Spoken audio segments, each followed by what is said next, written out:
There we go. Now we've got the most opportune sound and we're all set up here in the studio. G'day guys, hope we're all healthy, hope we're all happy. I dashed off briefly there. If y'all were part of the sub chat, you would have seen it. Went to the gym to try and keep myself energetic and good to go. We're going to kick off with this one, which I know you've seen it before a few times, but I think there's a little bit more fun to be had on it. And we're going to use a new device that we don't normally use in here, but we're going to start. Now I need the iPad for the picture, I think. Give me just a second. It is through this way. Un momento. You may be following me because the sound might just come this far. But if it doesn't, I'm just walking, spotted the iPad, picked up the iPad, coming back in your direction with the iPad. Here we go. Oh, that's not the password. That is. And then he's back with an iPad. Fantastico. Okay. Hey team, how we doing? Okay, let's get our pictores. And let's go. Flower painting. Are we flower painting? Could be. We could be. Let's bring this into here a bit more. Perfect. And let's bring this up here a wee bit more. Angle that there. There we go. Beautiful. Hey, yeah. Got some people joining in. That's fun. A picture here. Fantastic. And then I need one last thing. One last thing before we get going. One last thing. Da da da da da da. Da da da da da da. I've got it. We may get some more at the stage, but at this stage, this is the only one we need. Here we are. Voila. This is our cup. We're going to add some colours into it. And first off the ranks, hey Harmony, is going to be our yellow. Yellow. Just into the cup here. Lovely. And then we're going to mix that up with just a little bit. Just a little bit of our binder. Lovely binder. And if you haven't seen it before, it's brand new. The shirt here, it's actually covered, show you closely here, in little dolphins. How fun is that? Jay Smith, how we doing? Good to have you here. Now, here's our little cup. I'll bring it up a little bit closer so you can see this mix going on. That's our yellow. It's a yellow light hue. Our binder has a slight orangey color, but as we mix, you're going to see that yellow hue completely dominate. Look at that. From orange to yellow. And then first stroke, voila. That's what we're working with. I'm good, Jay. I'm very good. Now let's splash this around the surface of our painting. It's going to go on far more like a wash. No way, you aren't 4-4. Well, I can't read that, so it becomes quite hard to reply to. There we go. Happy Canadian Thanksgiving to you too, Stephen. There we go. Just a light wash of this one. This one's going to wash much easier. Look at that. Give that background some lovely, lovely yellows. That's the plan.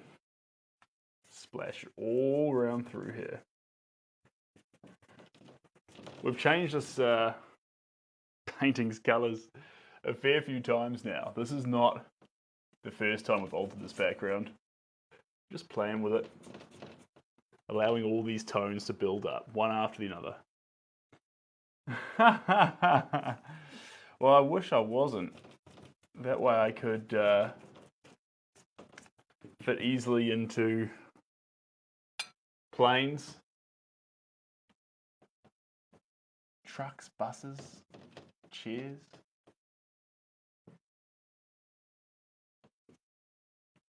There we go. Beautiful. Warm. I'm going to bring it down a little bit. Here we go. I'll pop that out there. Bear with me. Yeah, there we go. Hello. Classy paint palette? You mean the glass? Yeah. I like it. It allows me to see the colour better too. I've always liked porcelain, but glass has its appeal too. Glass does have its appeal. So you can see how this is adding a bit more life into that skin there. Just as a wash. We're adding it on as a wash. That's the plan. Down a little bit more down here. Giving life to those rosy cheeks. There we go. It's amazing how much of an effect yellow can have just all by itself.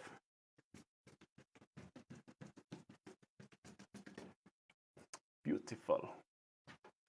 Beautiful. There we go. And we're just going to add it to a few of the little highlights through here. Let me jump this one out of the way. This is helping us pick the colors right now. Yeah, nice. Just a quick another check. So when you put a color on it like this, it shows us when we put the purple light on it, we know that all of our colors, basically in line with purple, reds, blues and things are all fine. And sorry, I missed that there. Find the style. I see lots and love it, but I don't know the name. Taylor, you see lots of my style, but you don't know the name. Heartbreaking. There's a very, very few amounts of pink in here. They're not coming out, so we need more pink. And if you are looking for the style, you want to, here's a great place to start, but I'm not sure what you'd call my style. Modern Impressionism? Is that even correct? I like to call it modern primal impressionism, but that's not a Googleable thing. At the end of the day,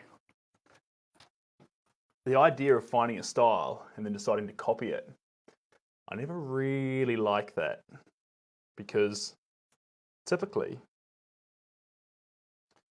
it sort of means that you would copy someone else's style rather than finding your own unique thing. Perfect. So we need to get some pinks in here. That's what this rod's told us. So this rod here can go a whole bunch of different colors. It's like a lightsaber. It's very fun. I might just leave it on actually to test the battery life. We had it at the start, but I didn't really use it. But the idea behind it is it can tell us what the painting's doing. So we'll put our lightsaber down now. Just put it, will it fit in there? Like, can I put my lightsaber on hold? Beautiful. Beautiful. There we go. And thank you. I do try. This is the, it's an old pair of pants, but it's a very, very new shirt. Brand new, actually. Not even second hand, because I got it from a op shop. Not from an op shop, sorry, from a shop that was having a 50% discount. So here we are. We end up in this shirt. Fun, fun, fun. Now, let's get all this yellow out of our cup. Out of our cup. Cheers, Emma. And we're going to go on with pinks. So some really poppy, aggressive pinks flying into the whole picture. I love a discount too.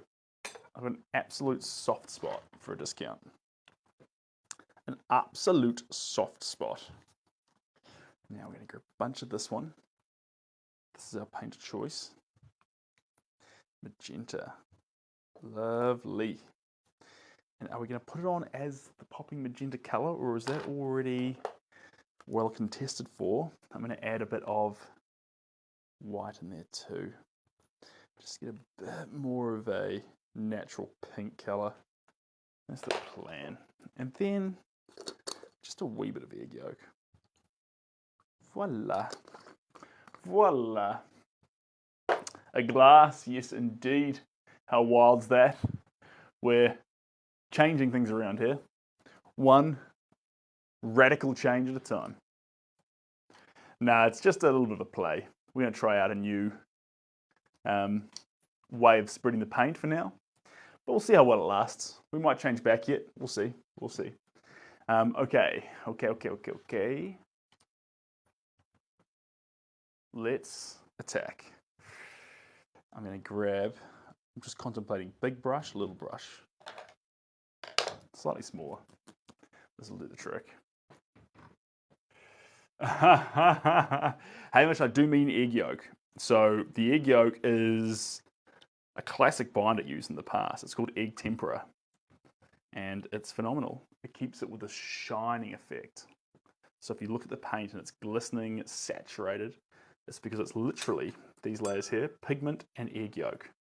Don't worry, the egg yolk doesn't come and start smelling funny. It's actually, basically, I mean, for the first 5 minutes, the place does kind of smell like an omelette, but after that, it dries incredibly hard. And that's it. Painting will last for however many thousands of years you want it to. It's funny because I wouldn't have thought egg yolk had the ability to last for 2,000 years, but look at The Last Supper. Look at some of the most famous paintings in the world. You search egg paintings, you'll see them. It does. It's the medium. It is, Michael. It is. But there's a methodology for it. So I was sharing the methodology via a live a little while ago. The methodology. The way of doing it. Basically, there's 1,000,001 ways to do it. And I've got a little way that I do it. You don't use the whole egg. You don't use the whole yolk. It's very specific how you do it. There's a method to the madness. Here we go. Hello, Nessie. Welcome on in. And that is a huge compliment. I appreciate you. I appreciate you. So we're just doing a few little bits and pieces to warm up. I was going to be on earlier today, but as I was saying to the fair people via the Discord and the sub chat, saying, hey, I will not be on straight away. I need to warm up, need to loosen up. A whole bunch of little factors like that. But here we are, warmed up, loosened up, and now we're painting. How do you know when a painting's finished? Such an epic and cryptic question. I think first off, one thing to learn about that question is that sometimes questions that seem complicated and cryptic usually have fairly simple answers. And in this case, yeah, sometimes it comes through, sometimes it doesn't. In this case, I think the answer is fairly simple. It's as simple as saying, I don't know if you've heard this before, I'm sorry, I'm going to repeat myself. When the moment what you've made, you're painting, and what you've made,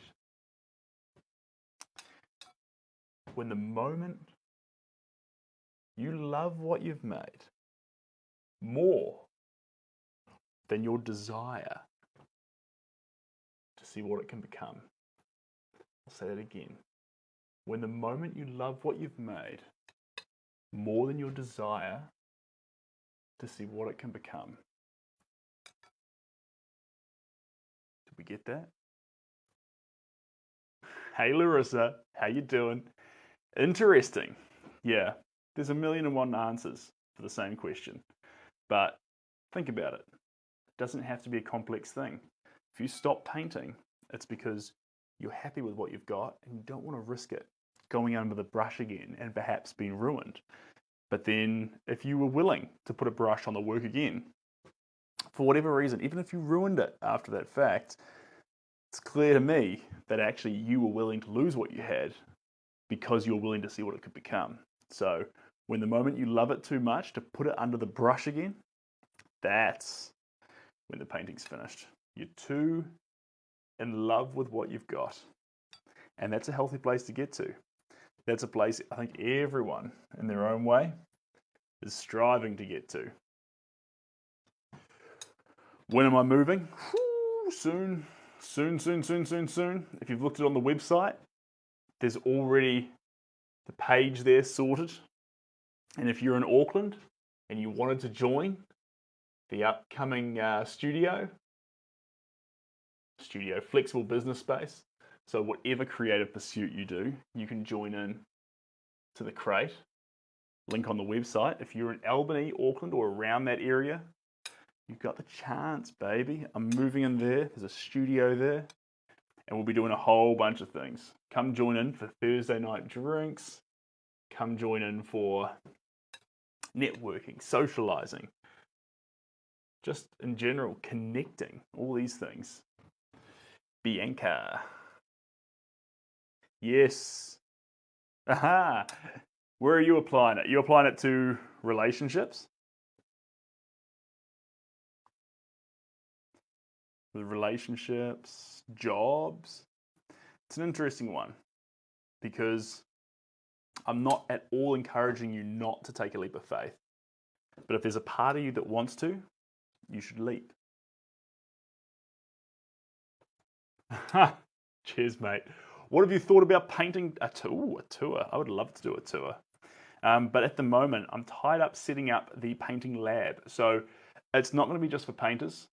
A lot of us aren't painters. I'm a painter, but that doesn't mean that we just need to host painters. It's going to be anyone. It's creative wing, but we're literally welcoming in anyone who has a craft. And that's not just craft visual, that's craft accounting, that's craft business, that's craft trade. And so I'm tied up building this because the idea is I want to form a community, not just to help, but to actually be a catalyst for my own craft.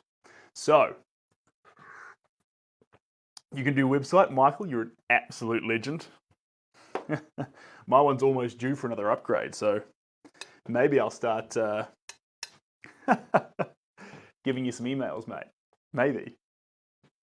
But if you are in Auckland, definitely jump on the website and reach out to me. Because if you are in Auckland and you're thinking, actually, it's not a full-time thing. You're not jumping in for leaving your day job and running off. It's a couple of days a week, max, and you get to do it flexibly. I do full-time, so I'll be in there non-stop. But the idea is to build a community that works in their own times. Justin, how are you doing, you absolute wildcat? So yeah, if you're in Auckland, blow up my phone. Blow up my phone. I want to hear from you. We might end up sitting down together and doing fireside chats, which is pretty fun if you ask me. Pretty fun. All right. Let's get some paint on this thing. Add in that pink. Add in the pink.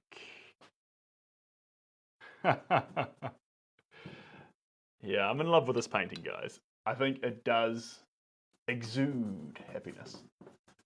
And it's funny because all the strokes up in this top corner, I love this corner, they're all like this because I'm too short to reach up there on different angles. So it's actually, if you asked an AI to give you an old man smiling, this is what it will deal you up. This is what it dealt me up.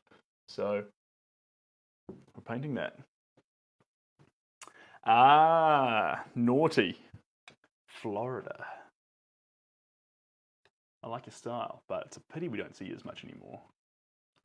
Move to Florida. Hope you're happy down there.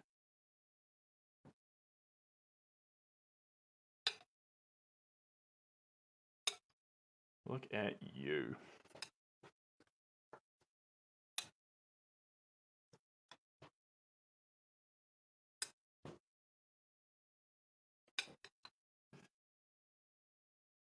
Wow, that's interesting. Yes indeed. Sorry guys, I just lost my trail of thought completely. It's an AI generated man.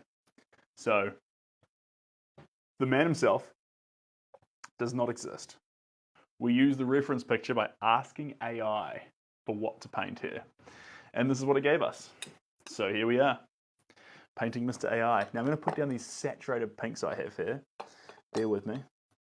I'm going to grab another cup because I want some whites. Bianca.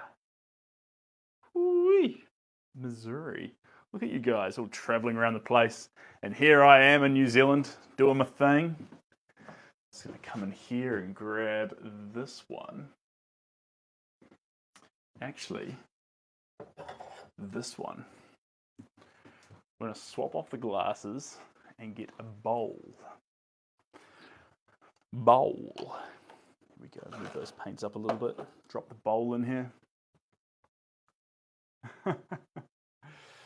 You like the painting cup? I like the painting cup too. I think it's more, the plate's quite versatile, but the problem with the plate is that you do miss out on the color a lot of the time. Like I show you, but then that's all you see. But with the bowl, the cup, it's like, hey, here's the color. Here's what we're working with. And I reckon that's kind of fun. So that's all good. Here we go. A little bit of this. You can go with this, and you can go with that. You can go with this, and you can go with that. I'm just going to do this a little bit here, guys. Bear with me. Just going to drop that out there. Drop that there. Just readjusting these legs a little bit. And I'll bring you forward there. Oh, there you go. How's that? How is that? That is fantastic. A little bit. The bowl's actually the easiest. And I always get this feeling with these brown bowls like this that I'm like Rafiki from Lion King, stirring up some pigment paste to draw Simba. And RJ, I'm glad you like the shirt. I'm also in love with the shirt. It's tiny little pink dolphins. So that's a fun fact about the shirt. There we go. Lovely. Vermilion. Actually, Bianca, I had a friend in high school called Hawk Vermilion, and he had the same name, had the same last name as you. Also from South Africa. Very fun fact. Yes, that's why I got it, Larissa. I thought that's nice and fun. We'll get that.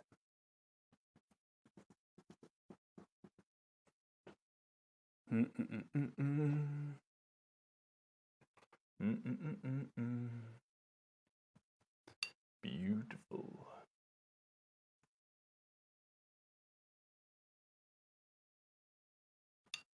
There we go. Who am I drawing? An AI-generated man. Man smiling by AI. And we're just capturing it. Just for the love of painting.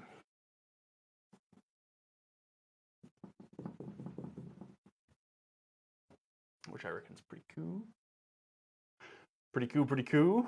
Hello, Santiago. How are we doing? And Charlie, how you doing? Hope your painting's going great, mate. Been a while since we've chatted. But now you're back in the room. Yeah, so this color palette here, we're doing a whole bunch of different colors. And once I finish applying this delightful, very, very light color, we're gonna actually do an interesting little test with this light down here to figure out what we want more of in terms of hues. Because the human brain can get quite skewed on what we think we need.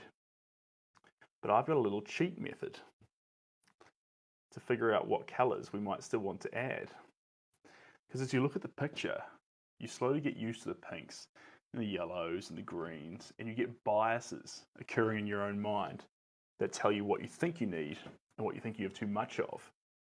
Santiago, I'm a box of fluffy ducks. But I'm going to show you a little trick. Now, I don't often do it. Usually I just use my own eyes and we get pretty good at guessing it. But I'll do this so you guys can have a little method. If you ever think, I want to try this, I can give you a mechanical way. A way to actually copy the way I think with color. Pretty fun. Who wants to copy the way Seb thinks with color? Everyone's like, oh, next stream. No way. Yuck. I'll show you. Right after I get these whites in. Thanks, Jay Smith. A box of fluffy ducks. It's very, very old school saying, but one of my personal favourites, to be honest. I've got a soft spot for it. A box of fluffy ducks. Let's get some more colour into this head of his. And then some strokes coming around here. This is the hair. Just catching this light there a little bit on the side of his head. Cascading through here. Beautiful. Boom, boom, boom, boom, boom, boom, boom. Lovely. Is a New Zealand saying? Yes, is it? It's probably an English saying, to be fair. I probably just inherited it because us New Zealanders aren't all that original. But if it is a New Zealand saying, fantastic. I'll continue to claim it. But I wouldn't be surprised if someone else came up with it first. There we go. All right, dabble with a bit more on these ears here, and then up around through here. I'm going to drag this colour out, covering up some of the intensity in these yellows off of the side. This background's far from finished. We talk about the amount of colours that we want in the background. I want so many colours bouncing over the top of each other. Oh, perfect. If you're doing a mini studio, Larissa, heed my warning. My lovely friend, heed my warning. Be careful with the fumes. Cracking a window is not enough. If you're going to use acrylics, I recommend doing them outside, even acrylics and oils. But if you are doing them inside, you think, what can I paint with inside? I'm working on an indoor method that you do not need to crack a window for. You can do it completely inside, all by yourself, and it will last for 2,000 years. But bear with me, I'm still working on it, and I've been talking with a few of the subs about it. So I'll let you know once it's sorted. This is a recording. Y'all know that, don't you? Yeah, Kiki, KK Newly. It's all fake. But you know what's also fake? You. Look in the mirror. It's a simulation. Everything's fake. Everything's wrong. It's yeah, this is definitely not a recording. I've got people upset at me right now. Not upset, but I've got people who've been asking me to upload the recordings because I'm slow and lazy when it comes to that. And I'm so sorry. Did this literally run out of batteries already? Cool. Here's our technique. We've just used the whites. Hey, KK, I was fighting fire with fire, but I am totally sorry. You're not fake. You're a fantastic individual. You have hopes, dreams, and you deserve to be loved. Now, painting. Okay, here we go. Now, this light here can be changed among several colors. See that? We're going amongst the colors right now. We put it up to the painting, and then we see what colors when it's got battery. We'll do it quickly. If it will come on for me. We might have to plug it in, guys. So what we're basically looking for with this neon light, and we'll do it another time so you guys can get a good idea on it. I might even upload a reel on it. Cheers, Nessie. But basically I hold the neon light up to the painting, and then as I do that, I look at it. And obviously, and I'm looking for colors that don't stand out. So try and spot colors as you hold up different colors of neon to it and try and spot which ones are missing. And sometimes the neon will make certain things pop and other ones not. And at the moment, now that it's not working, but it's asking for just a little bit more of green because that color's underrepresented. We probably overdid it on the pinks. I love that though. Always overdo pinks. Advice from Seb 101. Blues are in there. Blues are making up most of the shadows. Blacks are falling back. This is good. This is what we want. Blacks need to define, but don't need to own the picture. Paul, lovely to have you here. And reds are still doing okay. Some of our oranges and purples. Yeah, no, reds are fine. Reds are fine. The whole painting's actually, pink was the major player who was missing. Now that they've added the pink in, every colour is sort of showing up in this giant melting pot of pigment. But certainly green. Typically, I don't use green. Who knows? This is really not it. Sorry, Rain. Do your best. Who knows? Who knows? Who knows? Who knows? What colour I don't often use. There's one colour that I avoid. Out of principle, actually. And it links into the fact that I try and use organic things whenever I can. I try and use natural things. This is all egg tempera, so this is all actually made out of egg yolk, and the pigments natural. It doesn't have any of those hard. How long did this take us? About 6 30-minute sessions, I think. So we're on about 3 hours on this one, but spread out over time. And then there's the setup and things like that too. How was Connor's wedding? It was phenomenal. Thanks for asking, Ollie. You legend. Great watching love stories take place. Anyway, hello Oreo. The colour I don't use, or the colour I use a lot of when I'm starting, is royal purple. And the reason I love royal purple is because the ancient artists couldn't get a hold of it because it was so expensive as a pigment. But now we've got the ability to make every pigment, so now purple's in abundance. And so for the same cost, we can get what the artists of old couldn't get their hands on. So that's the reason I love royal purple now and use a whole lot of it in the base layers. And like around through here, you'll see that it's all royal purple rather than just black or dark brown, because Seb loves royal purple. And if you look at some of my other works, you'll notice, yeah, okay, he's always subbing out colours for royal purple because he just loves that deep, luscious purple. The colour I don't use, sorry, massive sidetrack there, is green. You will not notice many greens, and you will not notice many green hues in my work. Why? Mixture, cutie. But if you want the whole spiel, you'll find it on my website under the About Me page. Brown is the least colour. Brown always has a place, but I avoid browns and greens, the natural colours. Natural, nature. And the reason why, and when I even paint nature, I use a lot of other pigments, because I don't believe, when we talk about creating beauty through art, I reckon there's nothing more beautiful than nature itself. And when you go for a walk and you see the complications in leaves and trees and grass and bushes and hills, I don't believe it has a parallel. I believe it's the best.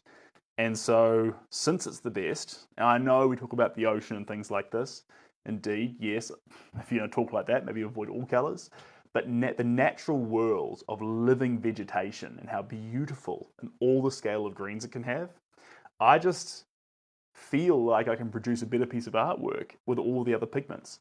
And when I add one pigment of green, I think it's just not enough. I need at least 300 hues to even start capturing nature. But you know what? Typically the sky, I know the ocean's amazing texturally.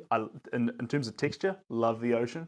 In terms of colour, yes, it's deep, I understand that. But living life forms, very hard to capture the same level of green.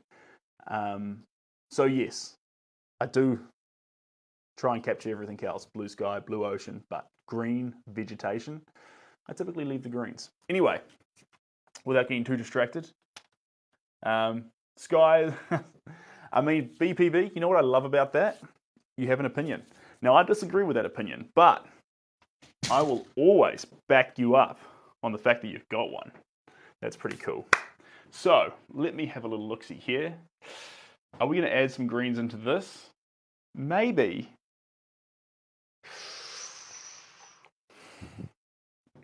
Two idea. I've got a sap green. I'm going to add a little bit of sap green into my white here. Now, we're not going to change the game with it. We're not going to add raw green here. It's going to be more like a lime green. More like a slightly lighter tone on the pink, but in a green hue. I see a ton of green in this art. Well, it's funny you say that. You will. You will. But actually, you should pinch your screen and zoom in on this work. In fact, I'll do it for you. Let's have a look at this work up close, since we're talking about green and art. Bear with me. Let's go right in. Here's the work up close. Where's the green? And don't say there, and there, because everywhere you look, it's probably, say, oh look, there's green in this cheek. No. There's hues of yellow on top of blues. Even there where it looks green, that's actually just yellow on top of blue. It's not raw green paint. There's actually no raw green paint on this entire work. Anywhere. Nowhere. Fun fact. And then we could do the same with the train. Who would have thought? There's actually, and in terms of turquoise too, turquoise would be all good. There is no turquoise. And the reason there's no turquoise is because I ran the paint tube out. So we've got no turquoise by because we've been starved out of it. But we should usually have turquoise. Now, James, good to have you here. You absolute legend.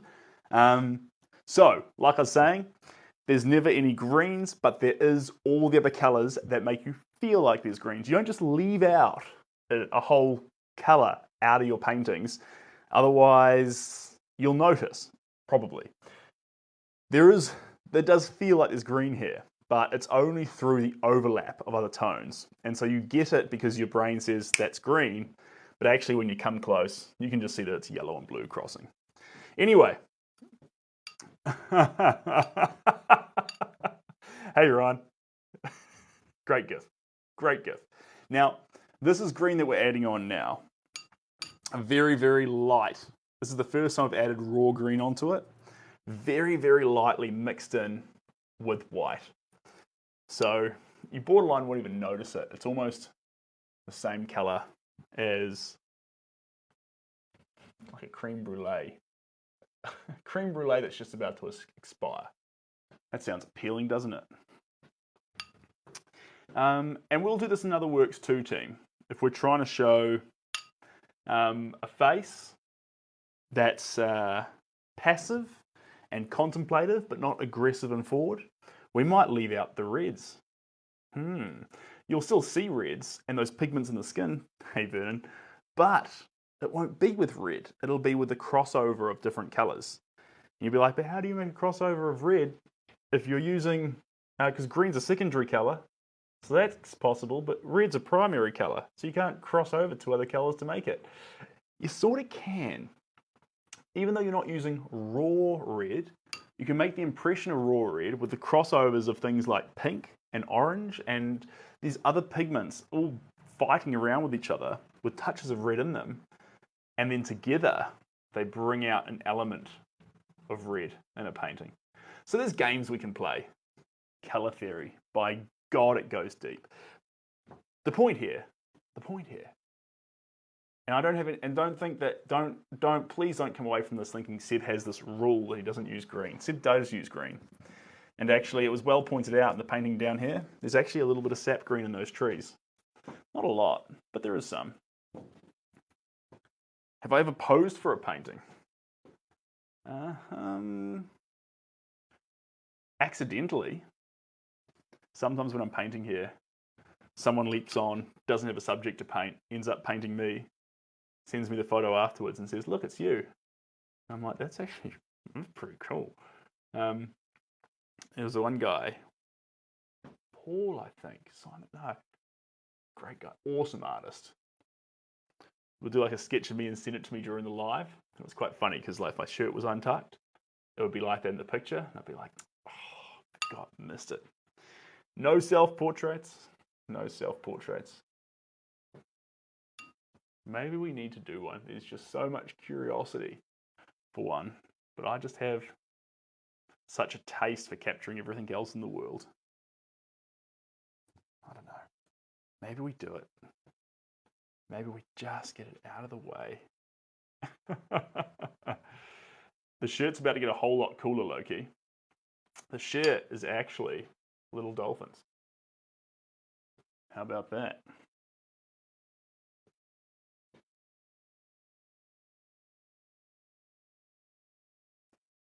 All right, pausing there on this wild card of a painting.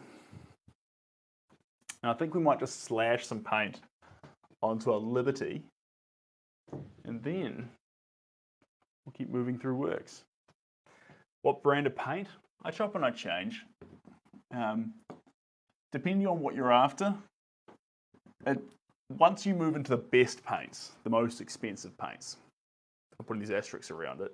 But once you move into the best paints, see you later, Dorothy. Thanks for coming in. You can play them off as different pigments and what you prefer. Sorry, not pigments, different styles and what you prefer. Some paints are just as good as each other, but they're thicker or thinner or better at certain things or worse at others. So not all paints are exactly the same, and some just better. Some have different viscosities and have different on a bunch of levels.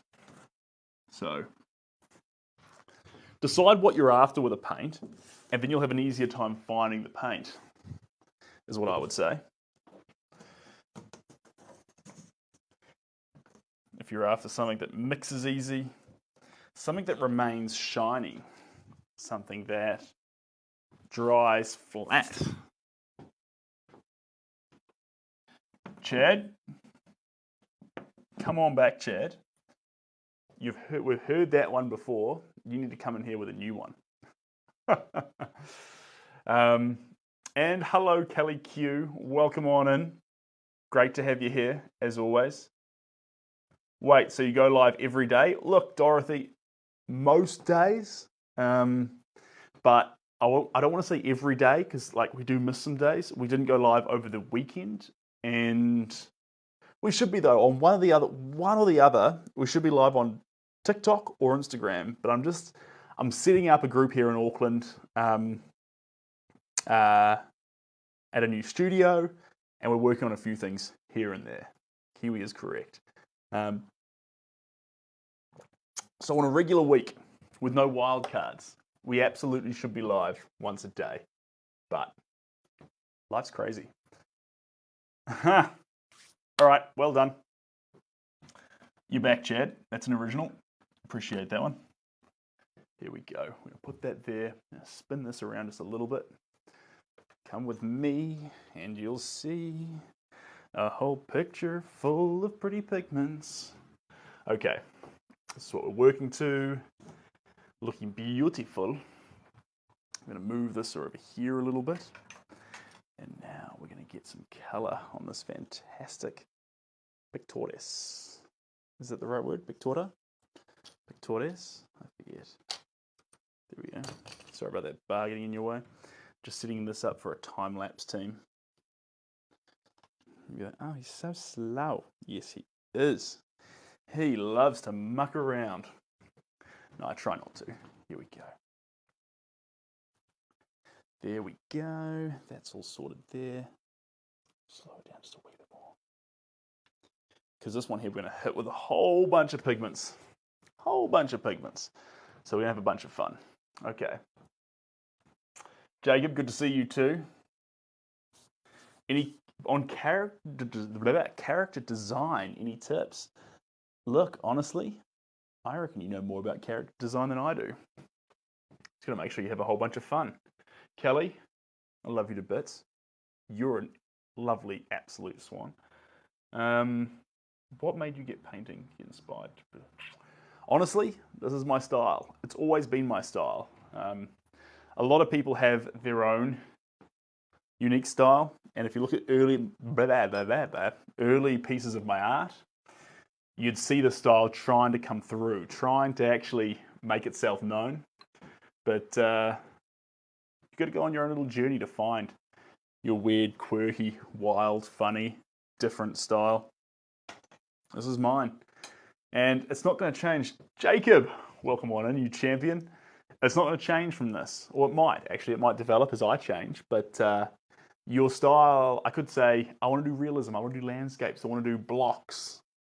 If that was really me, I may turn into that. But this is the real thing that I like to make. This is where the hammer meets the anvil. That's the way to put it. The hammer meets the anvil. I love that saying. Right. Let's do this. Are you using glass as a palette, Jacob? Yes, I am. I'm enjoying it.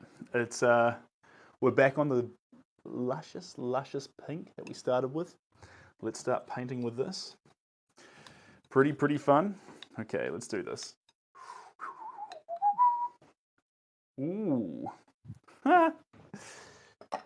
It's just about to hit the canvas with a paintbrush and then realized the picture we have up on display is of an old man smiling, which would be great if we were painting an old man smiling, but I think we're painting something a little bit different.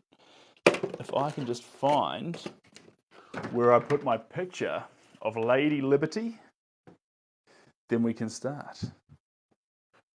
What did Seb do with his little picture of Lady Liberty? Where did Seb put his own little Statue of Liberty?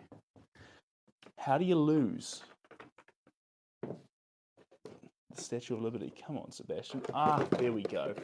Well found, well found.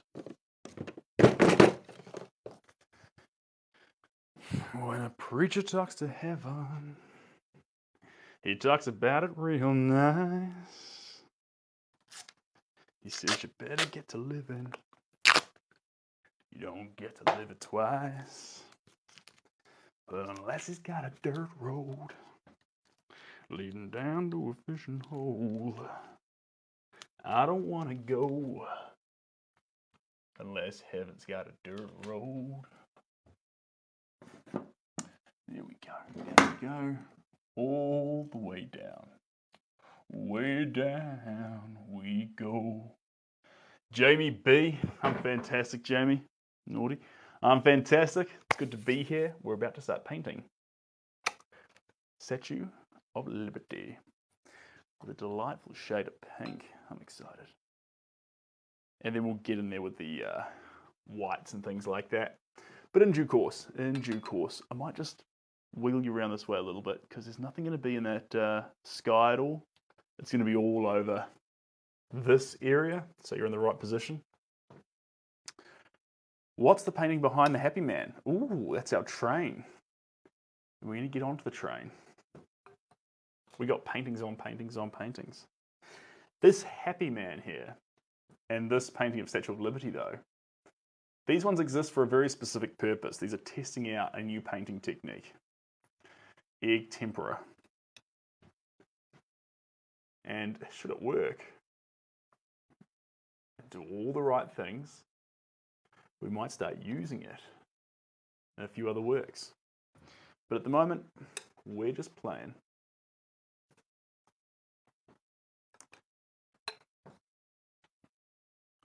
What are those stripes on your back pocket? These are Adidas pants. Adidas golf pants. And so, that's branding.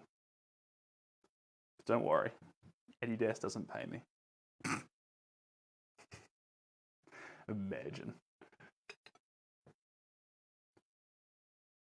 I wouldn't mind being sponsored by Adidas. The subscriber merchandise is actually all Adidas, so maybe they should be. Maybe they should be. But I can guarantee they don't. Here we go. Let's add in, I think this is actually all. That's all good.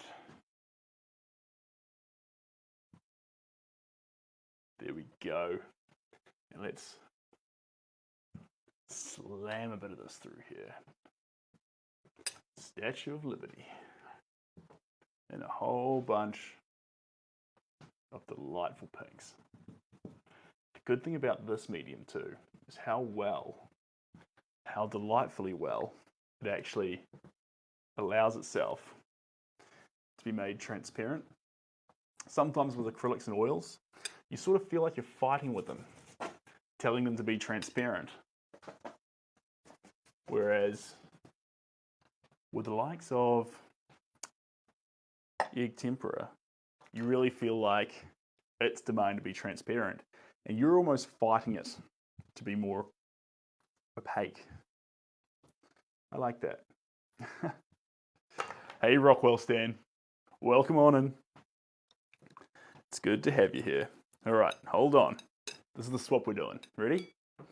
That's the new color. That one there. You see that?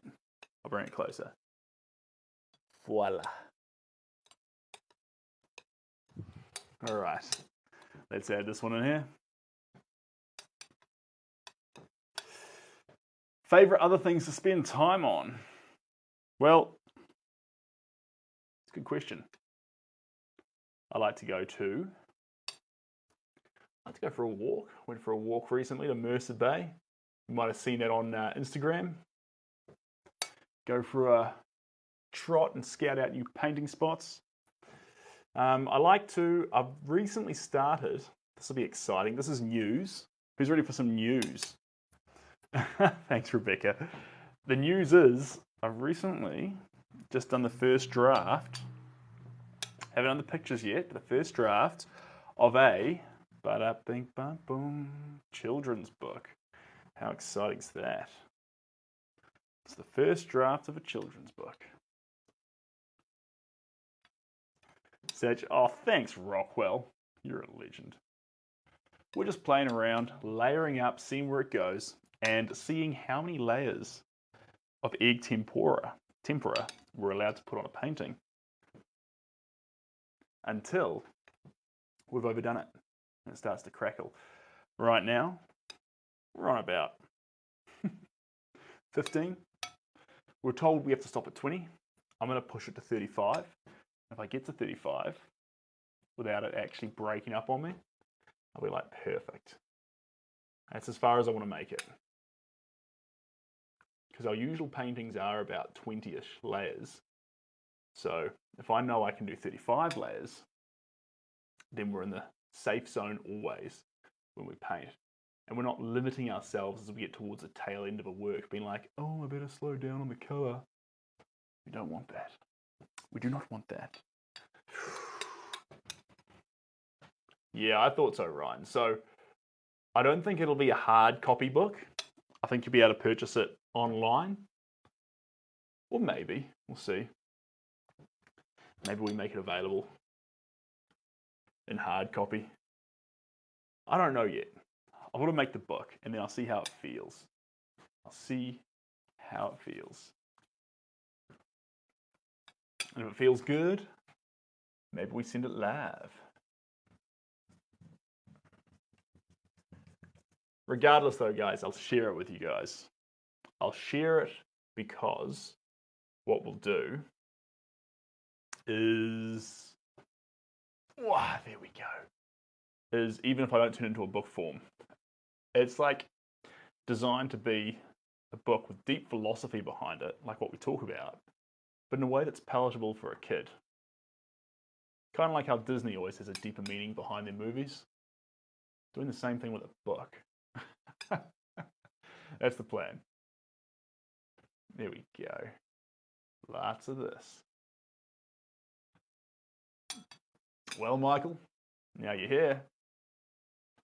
You now see her in pink.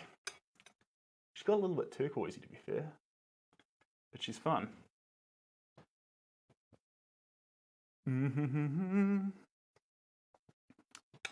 Da da da dee da do. And one thing I was thinking, as a wild card, you know how you do gender reveals for kids? I was thinking I should do 2 paintings, one female, one male, or like one pink, sorry, not female, male, one pink, one blue, and as a gender reveal idea, you could buy a print of it. So the pink print or the blue print would let you know what gender the baby is. Could be pretty fun. She's a Barbie girl. She could be. She's living in a Barbie world, is she? How long have I been live for, Jade? Not that long. You're actually right on cue, to be fair. You're here in just the right time. And we're just sending Statue of Liberty to Barbie Land from pink served up out of a martini glass. Which I reckon is kind of fun. There we go. Hey, Dominic. Welcome. We might throw around a few more dark shades, so bear with me while I get magenta in its raw form. Magenta in a nice raw color. And then once we break down this into our tempera, we'll chuck some white in there and then it will go from a deep, luscious magenta into a light violet. Do I sell my art? I do. I do, but there's very little art available right now. I'm a little bit cleared out of originals, and we have a few commissions in line. So, if you're interested in a piece, get in touch. If you're after a commission, there's a link to fill out for that. And if you're just after something, nothing gets past you, Jade. I'm glad you like him. I'm a big fan. That's why I bought it. Tell me, Bob. Petey Bob, let me know. RC? Absolutely. Most of it goes to the US. Most of it. So, shipping's no trouble whatsoever. Chicago and New York are the two big ones. Chicago and New York. Here we are. Lovely. Popping colour. Get it all around these sides. See you later, Jamie. You're an absolute champion. Good to have you here, mate. Always a pleasure. I will see you next time. Me and my little dolphins. Well, no time like the present. The cover, and I found it. It was a childhood bath book that I used to love when I was a kid, and I found it online. All right. I'm glad to hear it. This is good news. This is the best of news. We're going to accentuate this pink all around this edge. Get a bit of a border of pink. It's fun, rather than just curling off into nothingness. I'm going to make it framed with hot pink. I think that's fun.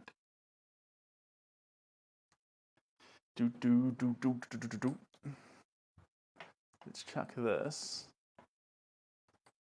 How is that? There we go. That's better, I think. Is it better? I think that's better. Okay, dokie. How do you not get paint on yourself? Oh, I do. It's a trick. But with this paint here, it's actually far more washable. So if you get this on yourself, it's all good. Easy to recover. And if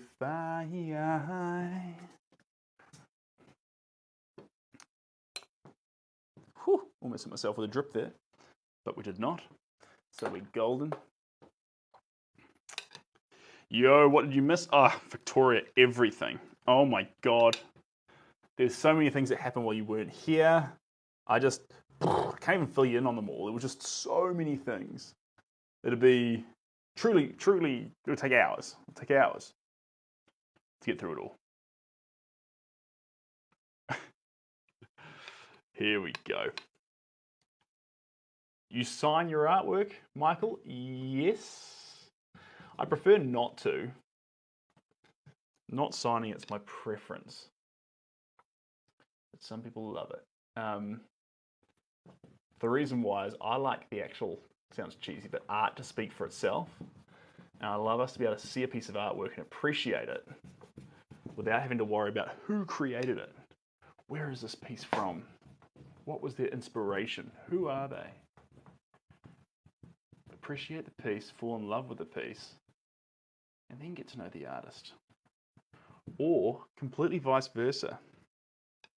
I like a vice versa, actually. Fall in love with the artist and then understand the pieces. I think we do not enough of that these days. I see artist profiles and immediately says things like, an oil painter inspired by nature. You're like, cool. Who are you, though? Who are you? Like, what made you who you are? Were you a geek in school? You didn't really get along with ball sports? Was a little bit insecure? Grew up? Went to art school or did something else with his life or her life and found your way to art because it made people happy? Similar to my story. But I think anyone's allowed to actually... I think it's more compelling when you learn the artist's story to actually understand not only yourself better, not only the artwork better, but yourself. You form more empathy and connection with the person making the art. I reckon. What's the right answer? Only you know that. But you don't have to know it yet. You don't have to know it yet. Everyone's like, you should know who you are. It's important if you don't know who you are, you're in the process of figuring it out. And you're allowed to be in either one of those stages, figuring it out or currently knowing who you are. But definitely be in one of those stages. Definitely be on a pursuit of knowing who you are, or be in the lovely euphoric place of knowing who you are. Not that it's always euphoric. Sometimes it's very tough. Is very chick? Is chick a good thing or is chick a bad thing? I hope it's a good thing. You see my insecurities running wild. Is it a good thing or a bad thing? Good thing. Yeah. Woo! Jeepers. Don't make me panic like that next time. Left me hanging for so long. Let's have a little look-see here. Let's chuck some Brilliant Purple in. Brilliant Purple. Very pigmented. And Ashley, welcome back. You're catching a lot of lives at the moment, Ashley. And I'm noticing. There we go. A little bit of that. A little bit of that. He's funny, but not funny enough for two ends. Look, I get it. It's all good. Van Gogh. I like him. I like him. I think the only thing I think Van Gogh didn't produce art with pain as much as we think, though. I think he produced art with far more. I think art was one of the only things in his life that maybe he found immense pleasure in actually doing. And so the artwork itself was likely less of an act of sacrifice, like sometimes we view art today, and more of an act of just raw joy, because that's where he found pleasure in his life. But I didn't know him, so I wouldn't know. There we go. You can't spell? Totally fair enough. I'll give you a bit of a hand though. With that spell word, you want to put one more L on the end there, and you'll be away. You're so close. So close. Hardly ever see stays in here. Stays? I'm lost. RC. I'm going to produce a reel on that. I had a reel. I never posted it.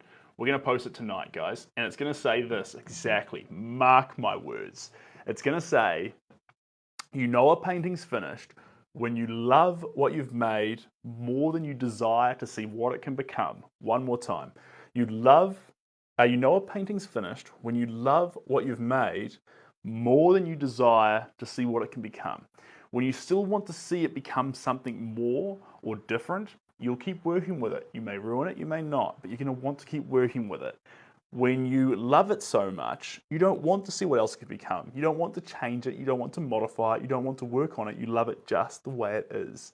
And that is the decider. Hello, Jim. Welcome on in. We're talking about when you know a painting's finished.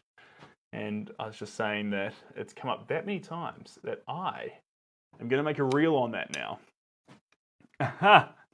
If that's the case, I've never finished a painting. And you know what? There is artists who say they are yet to finish a painting, and that's totally okay. Don't think. Some artists say you never finish a painting. Every painting's still a work in progress. And I think that comes from a person's desire to always see something novel, see something new, see something different. I get that. For me, I'm a softie. I'm a sweetheart. In terms of, does that make me a pushover? Maybe. I get a painting to a point sometimes where I think, I don't want to touch you again. I just want to love you just the way you are. I love your colors. I love your form. I love what you are.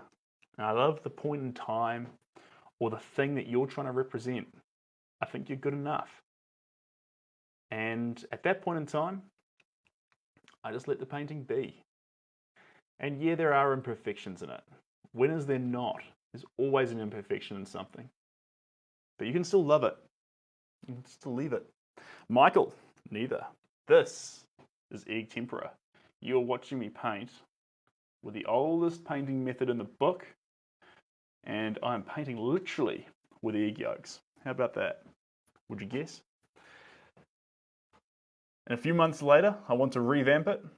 Yeah, you're in the majority if you think that. And that's okay. One thing I'll always do is I'll give a painting a period of about 3 days where I'll say, you're finished, but you're on the waiting list. So I'm looking at it for 3 days, studying it. Usually I'll put it in like the foyer or like always front of mind when I arrive home or when I'm leaving. It's just there with the idea of me looking at it and slowly seeing, are you finished in my eyes yet? And sometimes you'll say, yeah, you're perfect. And other times it is totally okay to pull out your old work and be like, let's keep going. Let's build on you a bit more. But at the same time, make sure it's not just because you don't believe that you in your own way, but you in your own way and the way you make art is perfect. When I started using wine glasses, when I started to want to get a wee bit different and frisky, Victoria, let me do me. We'll definitely go back to plates. I'm just having some fun. With egg tempera, we only use one color at a time. So I'm like, you know what, since we're using one color, why hide it on a plate? Let me do this so I can actually show you guys the funky color that we're working with. I kind of like that, right? New Zealand's a lovely place. You may have heard me say it. We've got great coffee. Great sights. I went to the most beautiful place. If you follow me on Insta, you would have seen it. The most incredible beach. We're going to go back there for a painting session. I cannot wait. Cannot wait. And apart from that, oh, missed some things. Is that blue or pink? This here, it's a mixture of both. It's a mixture of both. We're using a goblet now, and watch this. We're going to add just a little bit of black. The teeniest, tiniest bit. Here's the black. Let's go. And watch this. Watch this. You ready? You ready? Let's see how this is going to change it. See that? Can you make that out? Okay. Hold on. It's a little bit dry on the top there. I'll go to the bottom there. There we go. Now we got a deep, deep purple. Deep purple with some black through it. Naughty. Should we have gone this black this late in the game? Doesn't matter. We can just keep layering up a storm. Because I need to move this crown up. I thought I had it in the right position. I did not. I've shifted it again. Her head was a bit squashed, so we're just pushing it up. Sorry, what should I draw? I'm trying to finish my sketchbook. Honestly, you should paint whatever it is that makes your heart sing. And it's funny, because you're like, I don't know what that is. Well, if you don't know what would really make your heart sing, one thing I recommend is Googling, in this case, a word there, liberty. Elizabeth, that's the word. Google liberty and paint the first thing on Google. Sketch the first thing Google throws at you. And you're not going to like it. You may love it, but you may not like it at all. And if you don't like it at all, this is good. Because at that moment you don't like it, you'll be aware of what you do want. You'll be thinking, I wish I was painting a... That's the thing. Do that thing. Surfer, horse, bird, person, love, hunger, famine, joy, happiness. You'll know. In that moment you're forced to paint something that's not what you thought you'd be doing. You'll know what you want to be doing. What's the hardest thing to paint?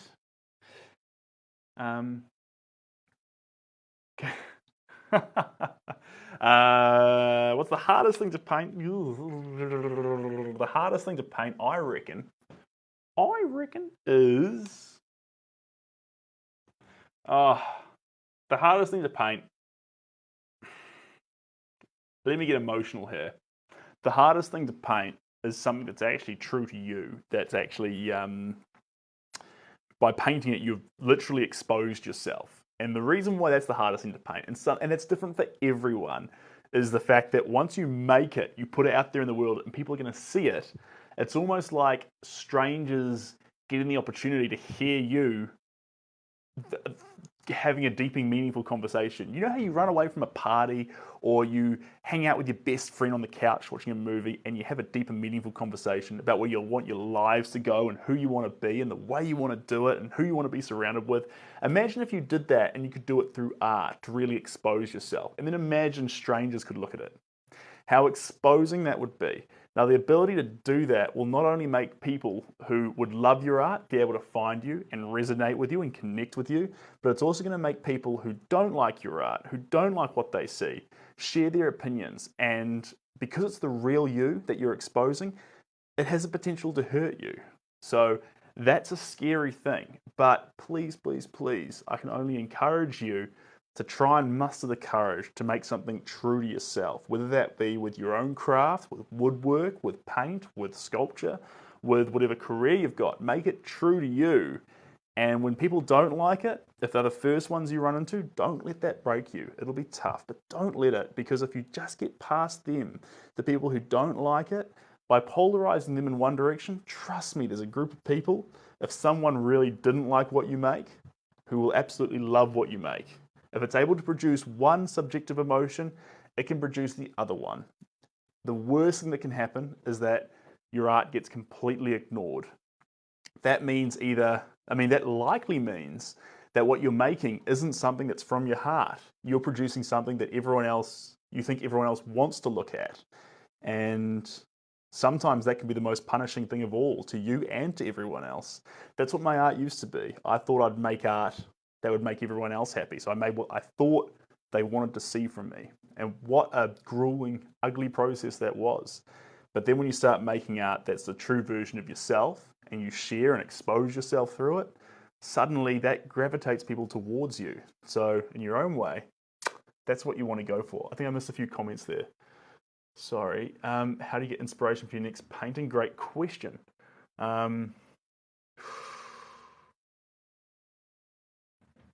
Adding vulnerabilities where the magic is. Absolutely, 100%. 100%. Now, inspiration. You don't get inspiration to start a painting. I believe you get motivation to start a painting. You get inspiration while you're painting. And because we get those two things confused, we typically don't start paintings. Because you think, I'll just wait for the inspiration to hit, and then I'll start painting.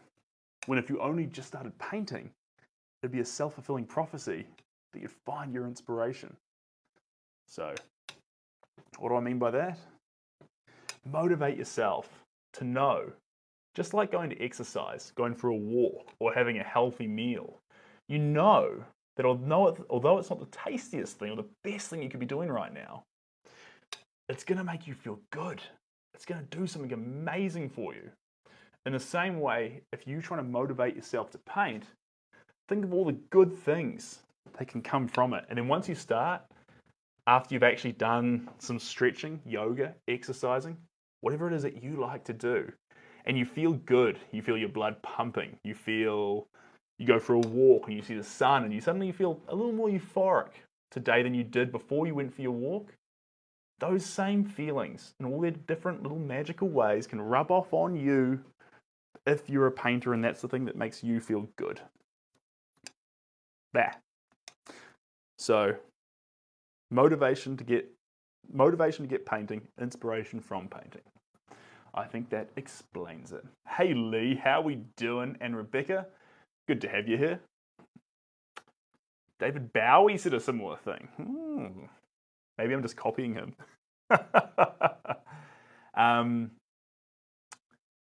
Look, it's not meant to be something that disregards the audience, but imagine you've got a best friend, okay? So you and your best friend hang out. Your best friend doesn't want you to be anything but yourself. And you don't want your best friend to be anything but who they are. You love them for who they are, and that's why your relationship's special, because you're both the honest, authentic versions of each other. And you don't have to pretend. That's where the special magic comes from. Now, with an artist, one of the things we expect from art is this raw authenticity. And we get turned off a lot of art because we feel like it doesn't actually have it. We look at the art and it doesn't really make us connect. or we can't feel that raw emotional side through the art. And so what ends up happening is we don't connect with it. But if the artists themselves can be their raw, authentic selves, whatever that might be, what we're doing is we're saying, hey, I'm inviting you all to connect with me. And that's something that I think in the 21st century and in 2023, we are starved of. The amount of people out there saying, I invite you to connect with me honestly and authentically are few and far between. And that's where we've let ourselves down. So we can do better on that. Let's do better on that. Yeah, fun fact, actually.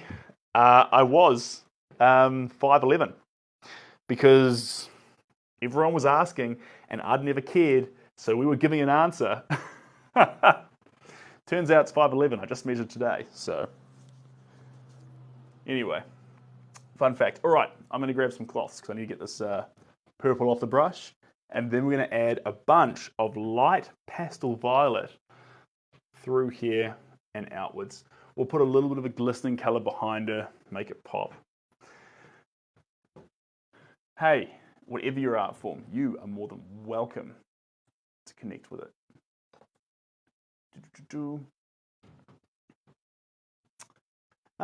Faint signals from Vega.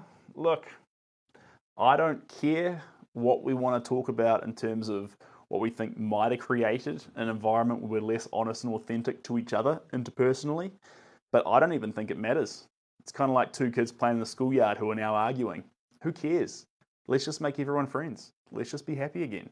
Let's just actually honestly, authentically connect with people. Let's enjoy art. Let's enjoy music. Let's not be douchebags to each other. Let's just be friendly and fun. Like, why is that controversial? Right, wiping down the brush. 1 second. It's just through here. I've got them hiding. Where did I put those things? I guess this is what we'll use. One of these will be perfect. Especially if it's egg yolks. Means I can rinse it off afterwards. Ooh, there they are. I knew I'd left them somewhere. We'll grab these. Ooh, almost tripped up on my way back in. Here we go. Couple of wipes.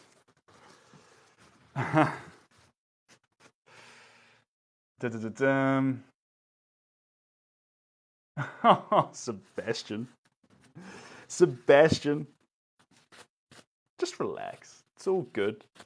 Sometimes we paint a lot and don't talk a lot. Sometimes we talk a lot and don't paint a lot. I think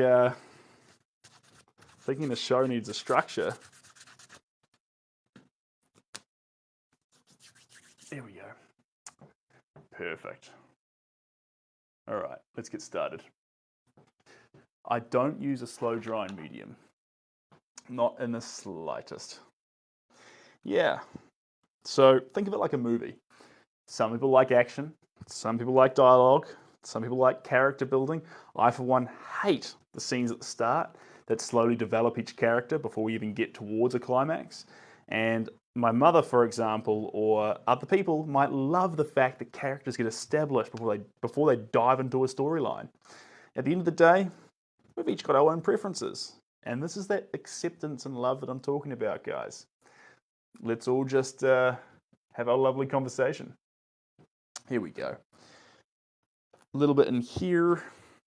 We'll grab a little bit more of this. We're running out fast of this stuff. Yes, Rodney, me and you share that in common. Typically, if it's a good book, though typically I'm reading, I don't read fictional. I'm usually a non-fiction boy. So, yeah, I'm a non-fiction boy from way back. So starting at the end doesn't really help me. You're sort of reading through facts. But, that being said, each their own. I can't watch a TV series, team. That's where I really fall down. Yellow eggs will lose their pigmentation as soon as they touch one of these powerful pigments that I've got. But they dry with an iridescent quality. They last for thousands of years.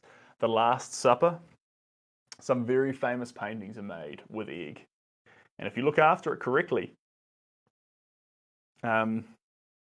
which requires nothing on the client's behalf, it's all about how the artist themselves prepares it. And just like any artwork, don't put it, leave it outside for 30 years and it'll last. Like The Last Supper for 2,500 years. This is one of the greatest painting mediums there are.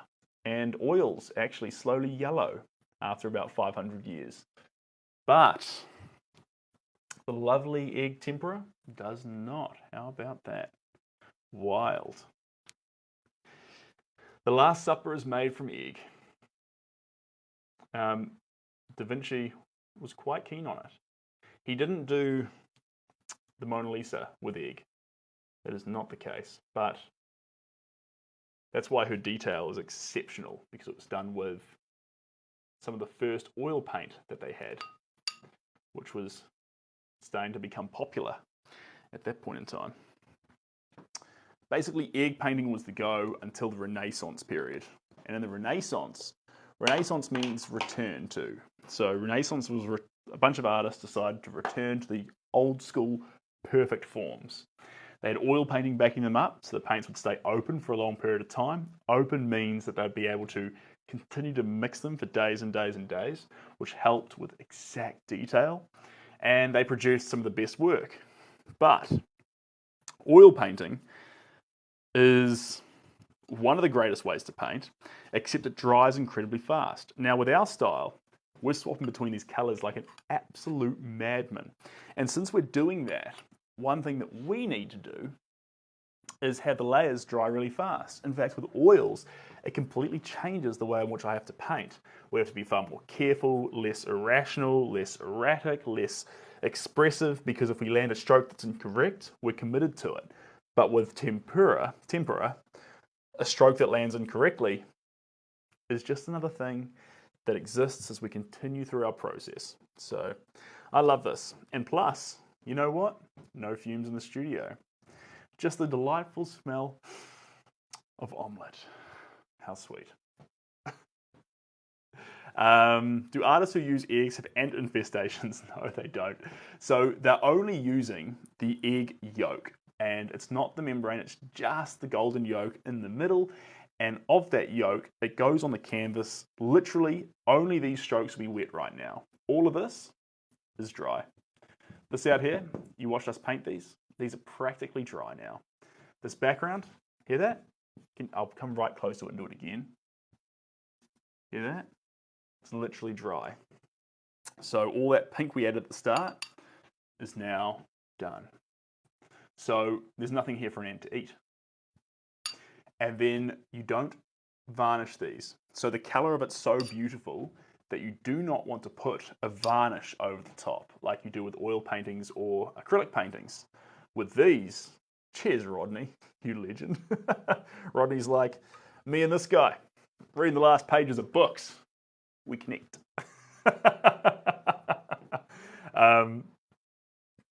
Can you eat the painting? No, you cannot. No, you cannot eat the painting. You cannot eat the painting because the pigments are still in there, and the pigments are powdered and they're ground up concentrated pigment. These are not encouraged to be eaten, and sometimes contain dangerous heavy chemicals. Not these ones, but yeah. I'm basically saying don't eat these paintings. Don't buy one of my paintings, and then I don't want to see a video of you eating it. I don't want to see a YouTube video going viral saying eating a Sid Gower original. Haha, lol, JK. I don't want to see that. Which painting are you least proud of? There's a couple here that stay in the studio that I don't let leave. And usually, if they get to a stage where I don't think they'll ever leave, I'll paint over them, start again. Happens rarely, but you don't want to let paintings leave if you're not proud of them. You want to make sure that every painting you let leave, if you disappeared tomorrow, and all your paintings disappeared too, except for that one, that people would still be able to look at that one painting and know what you, as a person, and as an artist, in a small way, stood for. That's what I reckon. You could do a completely edible work, but once you do that, it's not really going to survive the test of time. But with egg tempera, we get the opportunity to play with some quite organic, natural elements of paint, which I like. I like knowing that an artist didn't sacrifice their brain, their consciousness, their frontal lobe to make the painting, that actually the process was beautiful. It didn't involve dangerous chemicals. It's just a lovely, beautiful work that will last for thousands of years on your wall without actually being toxic. I love that. Sorry. Wonder why they call them New Zealanders Kiwis? Great question. It's because of the Chinese gooseberry that we grew here in New Zealand. And we renamed the Chinese gooseberry a kiwi fruit, actually, in a rebranding exercise. And a kiwi is a New Zealand flightless bird that's our mascot with a long beak that lays some of the biggest eggs on the planet comparatively to its size. And they are endangered, but they're lovely little things. And we name the fruit after them. We name the people after them. So if you hear of a New Zealand being referred to as a Kiwi, what you're hearing is a slang term for how to refer to a Kiwi. Now, yellow. This is going to be fun. I'm looking forward to this colour. Who's liking what's happening so far? I'm digging the face. It's a little bit abstract. It's not exactly Lady Liberty, but it's Liberty with an attitude, if that makes sense. Kane, welcome on in.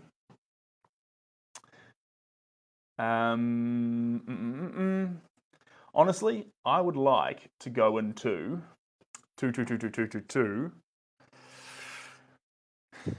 go down to the beach, or I'd like to work on a big tablet that was like destroying everything on it 45 minutes in advance. And so you're making something on this big thing, and then every 45 minutes, whatever's on it's been erased. And so once you've been painting for like 2 hours, you're just watching this process where lines are disappearing while I add new colors. That'd be pretty fun. And there'd be no finished result. So it would be solely for the art of doing it. How often do we just paint to do? We always paint for a result. And it's not healthy. Because, for example, even professional dancers dance for pleasure. But you never see painters painting and destroying the piece. Not often. They're always painting to make and to sell. But actually painting something that will never actually exist past its process of completion, that's special in my mind. Well, could you apply that same logic to a dancer though? If you saw a professional dancer dancing in a club or on a cruise and the song came on and they just couldn't help themselves but to start moving like Bitty Bitty Bom Bom or something that's really catchy, and you know, Bitty Bitty Bom Bom, and they're dancing, doing their thing as a professional dancer or as an amazing dancer. Let's forget the word professional, it's too much of a buzzword. Amazing dancer dancing in this sort of candid environment. Would you look at that dancer and say, oh, that's so disappointing, they should be competing and making money off that? Or would you say, wow, that's beautiful, glad I caught that? We don't apply that same logic to painters. We think every time an artist is touching something, it's the most valuable thing that should be garnered and kept and cornered and looked after. Now, yes, art should be. That's all true. But at the same time, that process doesn't always have to have a result. Just like the dancer on the cruise ship or in the bar who hears a song that he or she likes, so too, we can create art that doesn't need a result. It doesn't need to have a conclusion. It can just be something that you decided you loved, you decided you enjoyed, and you decided to create. That's healthy. That's the best way to view it. I'll